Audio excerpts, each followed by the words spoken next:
Ito yung second part ng video kung saan itong tatlong system i-control ng app, ang Android app, pero yung Android app ko hindi siya connected sa internet. Napansin nyo, hindi siya connected sa internet. Ibig sabihin, yung control and monitoring ng system is via SMS. Okay, ang gagawin ko, i-on ko muna yung tatlong ilaw manually.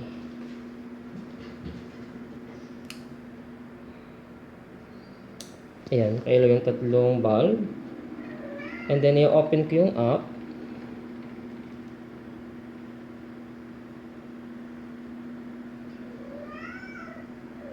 Ayan. And then, wait lang ako sa response ng system kasi meron siyang delay since SMS yung gagamitin.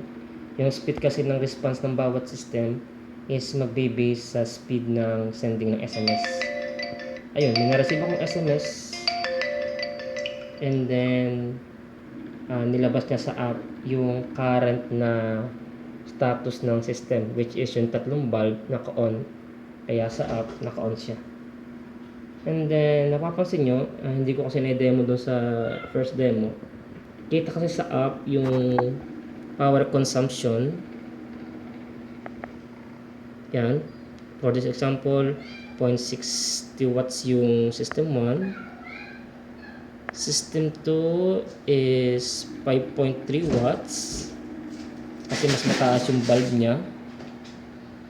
Mas mataas yung wattage o yung power watt o power na rating ng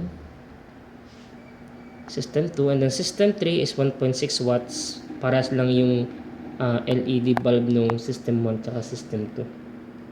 Rather system 1 and system 3. And then try ko siyang i-turn off. Pa-turn off ko yung bulb ng system 1. May lumabas na error. An error occurred in sending command via internet. The command will be sent by SMS. Ayan, nag-send na.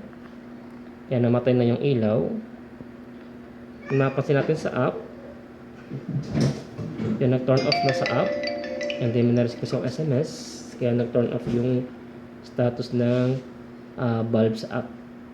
And then also ito turn off ko yung sa number 2 na bulb. Yes. May delay siya. Yun, namatay. And then may delay din yung response sa app. Kasi nga SMS yung gamit. Ayan. And then same sa third system. Dapat tatlo. Ito turn off ko yung kanyang bulb. Yes.